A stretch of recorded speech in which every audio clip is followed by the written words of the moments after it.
7 વર્ષથી હું વ્યાજ ભરતો આવું છું. 20,000, 18,000, 15,000 જ્યાં સુધી પોતાનું ત્યાં સુધી ભરાનું. વ્યાજ તો મેં 3% લીધા હતા, પછી એને કોઈ વ્યાજ વધારી નહીં દીધું. બધું 10% લેતા હતા. મેં 7 થી 8 વર્ષ પર થઈ ગયા. મારી ફાઇલમાં લખેલું ગીરવે, મારી ફાઇલ દસ્તાવેજ મારો ગીરવે. કાળુભાઈ ઇસ્માઇલભાઈ સલાટ આ ડ્રાઇવિંગનો ધંધો કરે છે. વાસાવડ ગોંડલનો રહેવાસી છે. વ્યાજખોર હાલ બેલ પર છૂટ્યા પછી પોતાની ખુશીથી આ લોકોનું જે ચેક, ખાલી ચેક, ભરાયેલા ચેક, પ્રોપર્ટીના કાગજાત, વાહનોની આરસી, સોના અને ચાંદીનો ઘરાણો તમામ વસ્તુ પરત કરે છે. એ લોકો જ્યારે ચેક નાખતા હોય ત્યારે 2 ગુણા, 3 ગુણા, 4 ગુણા રકમ ભરીને બેંકમાં નાખતા હોય છે. રાજકોટ ગ્રામ્ય પોલીસ દ્વારા વ્યાજખોરોની સામે ગુનો નોંધીને કાર્યવાહી કરવામાં આવી અને એમની પાસેથી જે કરોડોનો મુદ્દામાલ જપ્ત કરવામાં આવ્યો એ જે પણ લોકોનો હતો તે લોકોને પરત કરવામાં આવ્યો. આ રીતના સમાચાર સામે આવ્યા છે. ખાસ આપણે વાત કરીએ રાજકોટ જિલ્લામાં સુલતાનપુર પોલીસ સ્ટેશન ખાતે ગોંડલ તાલુકાના ભાજપના લઘુમતી મોરચાના પ્રમુખ અશફાક મેમણ અને હનીફ ઉર્ફે કાળુ સલાટ સામે વ્યાજખોરી કરવા બદલ ગુનો નોંધી અને એમની ઓફિસને દરેક વસ્તુની તપાસ કરવામાં આવી અને જેટલો પણ મુદ્દામાલ કબજે કરવામાં આવ્યો દરેક મુદ્દામાલ જે લોકોનો હતો તેમને પરત કરવામાં આવ્યો. સમગ્ર મામલાને લઈને પ્રતિક્રિયા પણ સામે આવી છે.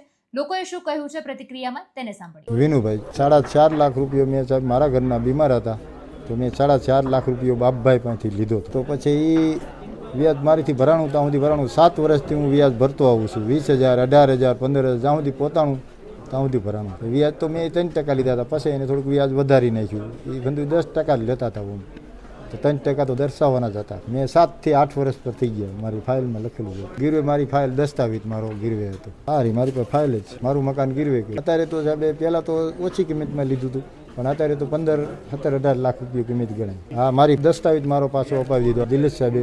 પોલીસની કામગીરી બહુ સારી લાગી જાય. નકર અમારો તો કોઈ ધણી હતો ને અમે મકાન વગેરેના થઈ જવાના. એને આપણે કહેવું કે જો આ સિવાય નકર જો હું ન ગયો તો હું ઘર બાર વગર થઈ જાય અને જવું જરૂરી છે. આવું કોઈ વ્યાજ લીધા હોય તો આપણે એનીથી કોઈથી ડરવાનું નહીં. સાહેબ પોલીસમાં જાણ કરવું જરૂરી છે. સુલતાનપુર પોલીસ સ્ટેશનમાં થોડા દિવસ પહેલા એક વ્યાજખોરીનો અને એક્સટોર્શનનો ગુનો દાખલ કરવામાં આવ્યો હતો.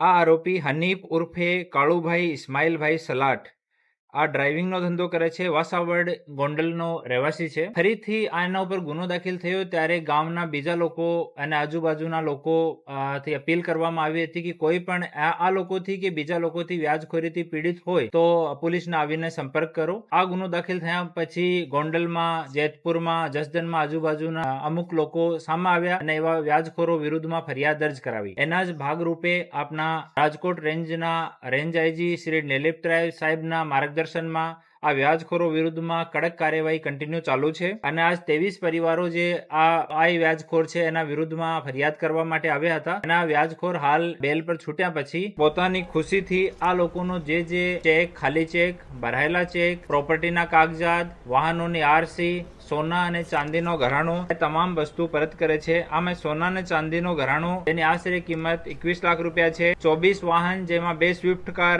1 ટ્રેક્ટર, 3 છકડો અને 18 મોટરસાયકલ છે જેની કુલ કિંમત 30 લાખ જેટલી છે. બેંકના કોરા ચેક 23 જેટલા, જેમાં જો રકમ ઉધાર લેલી છે આ 20 લાખ રૂપિયા જેટલી છે. પરંતુ એ લોકો જ્યારે ચેક નાખતા હોય ત્યારે 2 ગુણા, 3 ગુણા, 4 ગુણા રકમ ભરીને બેંકમાં નાખતા હોય છે તાકી નેગોશિયેબલમાં આ ગરીબ માણસને હેરાન કરી શકે. રોકડા રૂપિયા 1,25,000 એક માણસના બરામદ થયા છે ઓર 2 મકાનોના દસ્તાવેજ એ પરત કરે છે જેની આશરે કુલ કિંમત 30 લાખ જેટલી છે. આમ મળીને કુલ 1 કરોડ 2 લાખ રૂપિયાથી વધારાનું વેલ્યુએબલ જો કાગજાત અને સોના ચાંદીના ઘરેણા અને કેસ છે.